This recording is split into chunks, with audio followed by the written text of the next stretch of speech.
Hi everyone, it's Paige here. I want to talk about a topic that might seem a little bit controversial, but I really think it's important to bring it up. Um, I was kind of born controversial, so I guess I shouldn't shy away from it now. So, let's talk about the student teacher relationship, okay? It's a relationship, it goes both ways. Um, in the Ashtanga tradition, and I'm sure this happens in other forms of yoga, it's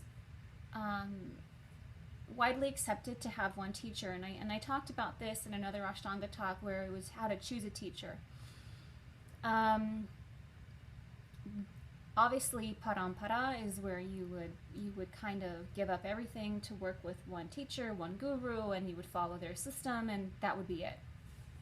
Um, I've done that, and I'm a big fan of it. It's um, um, I guess a system to be honored by all means. Um, but I want to bring up one point specifically. First of all, that was started in India at a time when what you did was basically, I mean, you didn't just study with your teacher, you lived with your teacher. Like, you surrendered everything to your teacher, to your guru, right? Um, we don't live in that kind of world anymore. And I am absolutely an advocate for finding someone who works for you and working with that system. But what I have come across so many times, first of all, I never wanted to teach. I'm teaching because people came to me and said, "You look like you know what you're doing. I like what you're doing. I want to do what you're doing. Can you show me what you're doing?" Um, and you get enough of this over time and you finally just go, "Okay, fine, I'll teach you, or I'll teach, period," right? And so to me, that's an indication that you're on the right path. When people come to you and seek you for guidance, that's an indication that maybe you need to be teaching, right? But a lot of us out there, we decided that we wanted to make a living as a teacher, so we put ourselves out there and we try to rally in people to follow us and to teach to. Um, so it's not really coming from a place of filling a need as much as you're supplying something and hoping that they'll cater to your demand, right? I mean, if we look at it from an economic standpoint, that's kind of what's happening. Teachers, it's not our place to monopolize our students. And I have had so many people come to me. In fact, 9 times out of 10, when a student comes to me, they are guilty as all hell. Oh my gosh, if my teacher only knew that I was going to someone else. Or they've totally abandoned that person and they're like, they just made me feel so guilty if I ever wanted to study outside their system. We live in a digital age where you can't help but be bombarded with information. You can't help but be exposed to ideas that might contradict a system that you are applying every day. Now, as a student, it's your position to say, do I agree with what I'm researching or what I'm being exposed to or not? As a teacher, it's a little asinine to assume that our students aren't going to be bombarded with other information. Now, that being said, that brings up another point which I want to make, which is, if your student is seeking other information, right? Like if they say, "You know what, I really like the way that Tim Miller does things online," or David G, I think I'm going to go actually to their shala. I'm going to go seek out more. If you have a student that's doing that, I don't know why that wouldn't be encouraged. To assume that any one of us have all the dimensions or facets down is ridiculous. I mean, I'm the first to admit, if you want a really good foundation in philosophy, I'm going to give you a referral. I'm not going to give you the philosophy. I will refer you to someone because that's not my strength, okay? I have other strengths.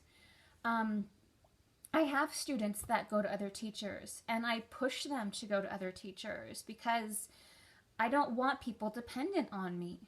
the truth about a real leader is that we don't inspire followers. We inspire other leaders. And if you really take the practice and you open it up, not just off, if we look at like what's going on, not just on the mat, but in their life, in their soul, in their purpose, we have to honor the fact that everyone is here for a different reason and they have the right to make choices based on their path, okay? No one's practice belongs to me, okay, except mine, and that's it. No teacher gets to actually really and truly ultimately govern my practice but me. If I choose to submit because I like what they're showing me and I think it's going to help me, then great. But ultimately, it's my practice, it's my process, it's my path, it's my life, And so I encourage students to take this approach, okay? And again, maybe I'm the weird one, because not just with students, but with people in general. The worst feeling ever for me is when someone feels obligated to me. I will cut someone out of my life real quickly if I feel like they're doing out of obligation. No. You don't owe me anything. I want to be chosen, whether I'm your partner, your best friend, your teacher, whatever. I want to be chosen. I don't want to be submit to or catered to out of obligation, because in my opinion, I've always said winning by default is not winning. So if someone is coming to you out of obligation, that's default. They're not actively choosing you, and therefore you really didn't win, the race as a teacher, right? You didn't win the race as a lover. You didn't win the race as a partner or best friend, right? They're obligated to you. And that's not healing. That's not productive. That's not growth. That's not evolution. If anything, that's taking it backwards. And teachers, excuse me, it's our job to be uber conscious with students. It's our job to set an example, to be there, to hold space, to be a vessel or an instrument, to shine a light for other people. It is not our job to control, dominate, manipulate, coerce, or bully people into working with us, okay? And when someone comes to me terrified, they're not just like, oh, I really don't hope that they don't find out. They're terrified of their teacher finding out. That's like an abusive relationship. Like, oh my God, if my husband only knew that I left the house today, he'd beat me. This is what we're creating in our students, is this kind of submission that leads to a total guilt.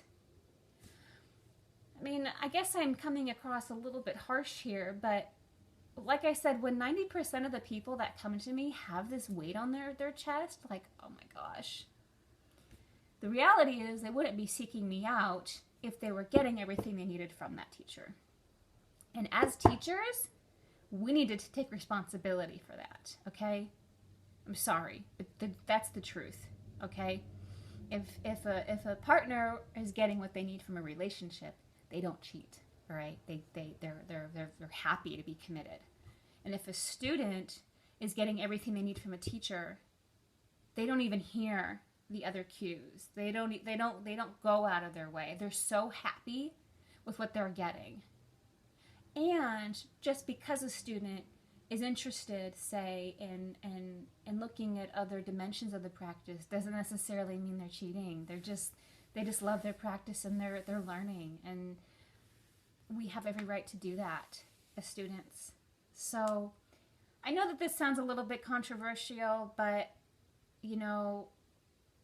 just even me teaching, I feel like I'm being controversial, and whatever. Like, this is where Spirit wants me.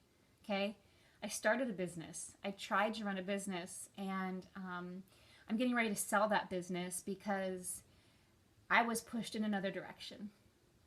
So I just go with it. I surrender to my path and whatever unfolds in front of me. If someone doesn't choose me, then they're not in the highest and best for me, and vice versa. But students, be conscious of choosing your teachers. Don't give in out of obligation. And teachers, be chosen, okay? Be honored to be chosen. We earn our students. We don't, I don't know, like this whole, maybe there's an expectation there of, or of entitlement or something, but, we have to earn our students'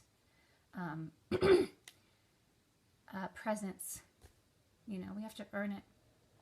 And so, again, maybe I'm just the weird one here, but I don't like people to lean on me. I tell my students even, I'm not your teacher. I'm just a vessel for you, okay?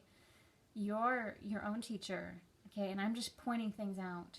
And I think that this is really important because, dependency only gets you so far in the learning process. You want to reach a higher level of consciousness. And that comes from a more independent place. So, just my 2 cents. Just thought I'd share. Have a brilliant day, everyone. Bye.